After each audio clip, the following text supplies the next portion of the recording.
Halo teman-teman, gimana kabarnya?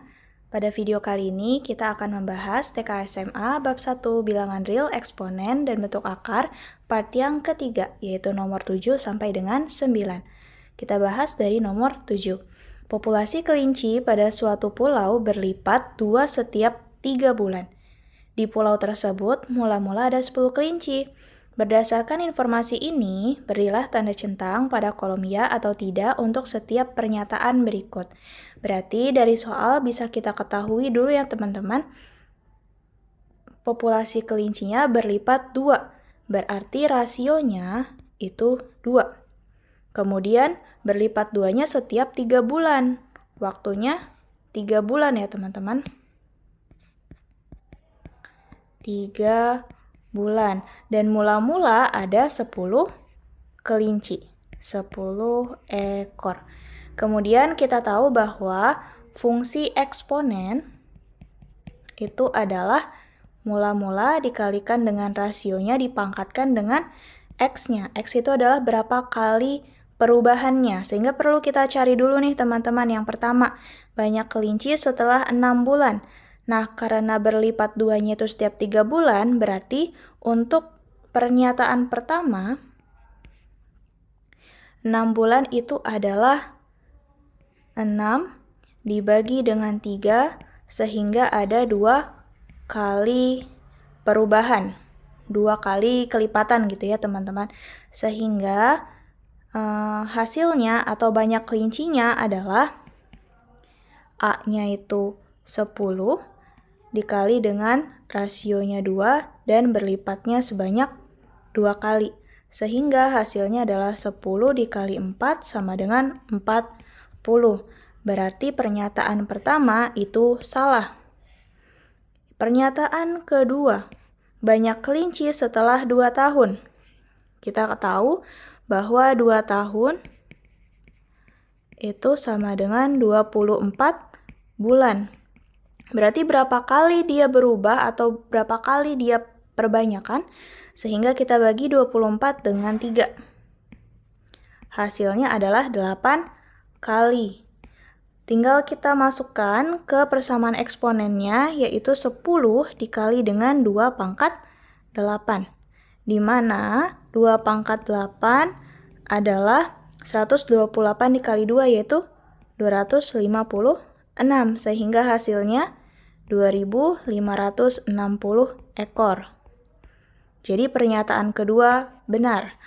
Kemudian pernyataan ketiga. Waktu yang diperlukan agar di pulau tersebut terdapat 10.240 ekor kelinci adalah 30 bulan. Kita cek dulu ya teman-teman, kalau 30 bulan, berarti dia berapa kali perbanyakan? Kita bagi dengan 3, artinya ada 10 kali.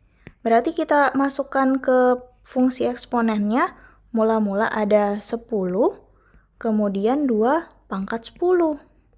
Kalau tadi 2 pangkat 8 itu 256, kemudian kalau 2 pangkat 9 itu 512, sehingga 2 pangkat 10 itu menjadi 512 kali 2, yaitu 1024. Kita kali dengan 1024, sehingga hasilnya adalah 10.240 ekor. Ternyata benar. Selama 30 bulan, kelincinya terdapat 10.240 ekor, sehingga pernyataan yang ketiga juga benar. Oke, kita lanjut ke soal nomor 8. Seorang peneliti melakukan pengamatan bakteri tertentu. Setiap setengah hari, bakteri membelah diri menjadi 2. Berarti waktunya adalah setengah hari, teman-teman. Setengah hari. Kemudian pada awal pengamatan terdapat 2 bakteri, berarti mula-mula atau A-nya ada 2 bakteri. Jika setiap 2 hari ini berarti waktu kedua ya. Ini kita tulis waktu pertama, yang ini waktu kedua.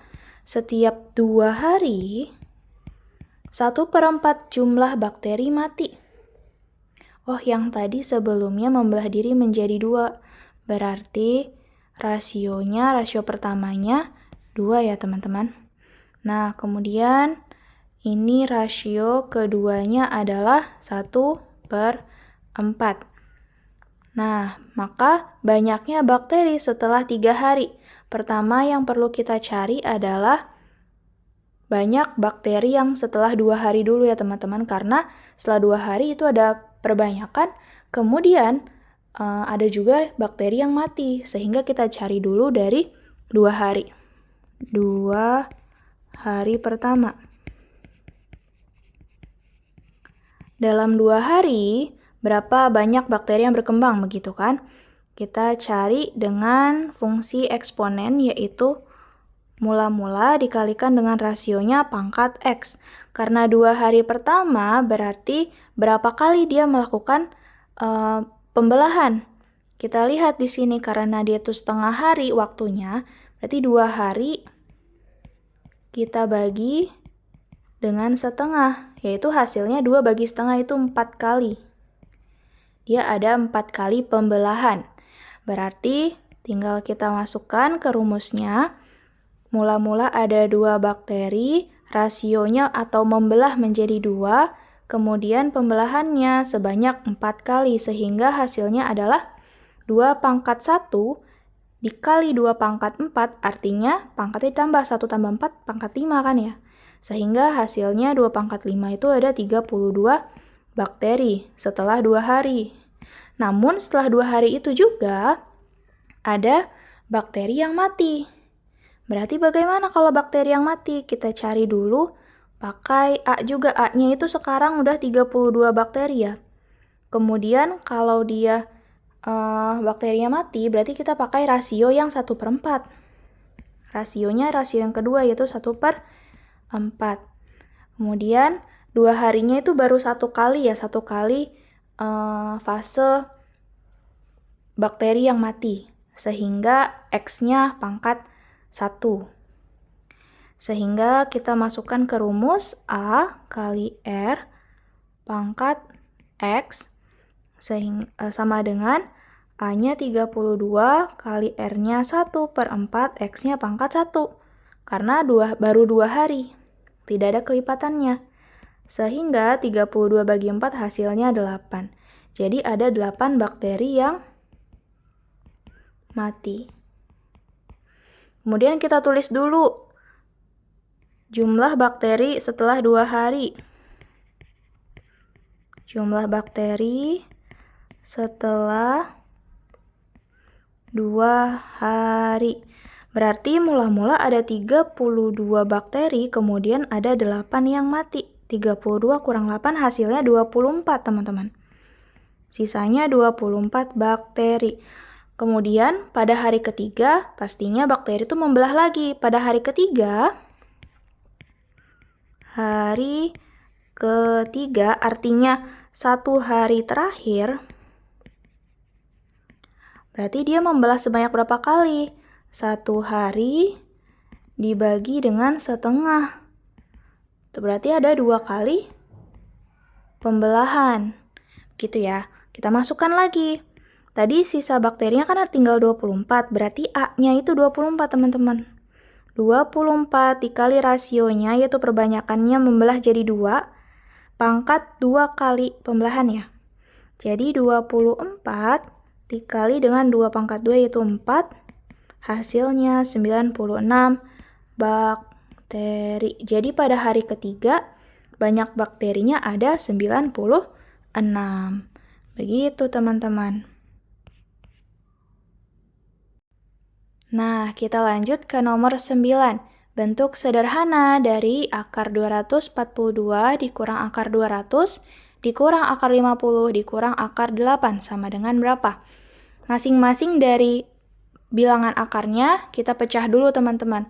Yang satu harus bisa diakarkan. Maksudnya bagaimana? Kita coba ya. Jadi, akar dari 242 itu bisa kita pecah menjadi 2 dikali 121, teman-teman. 2 dikali 121. Nah, 121 ini kan nanti bisa diakarkan, sehingga bentuknya bisa disederhanakan. Begitu juga yang 200. 200 itu 2 dikali 100 kan? Nah, 100-nya yang bisa diakarkan. 50 juga. 50 itu 2 kali 25. Dan 8 itu 2 dikali 4. Kemudian kita akarkan bilangan yang bisa diakarkan, yaitu akar dari 121 adalah 11, sehingga 11-nya kita taruh luar, yang akar 2 tetap di dalam. Akar dari 100 adalah 10, berarti kita kurang 10 akar 2. Akar dari 25 adalah 5, berarti kita kurang 5 akar 2. Dan akar 4 adalah 2, sehingga kita kurang 2 akar 2. Kemudian, kalau udah sama semua angka yang di dalam akar, itu sama seperti penjumlahan atau pengurangan aljabar, teman-teman. Jadi yang kita kurangi hanya angka yang berada di depan, atau koefisiennya saja, yaitu 11 dikurang 10 adalah 1. 1 dikurang 5 adalah min 4 atau negatif 4. Kemudian negatif 4 dikurang 2 hasilnya adalah negatif 6. Sehingga hasilnya adalah negatif 6 akar 2. Akar 2-nya tetap ada karena dia berfungsi sebagai variabel ceritanya. Gitu. Jadi jawabannya yang D. Oke, sekian dulu pembahasan pada video kali ini. Sampai jumpa di video berikutnya.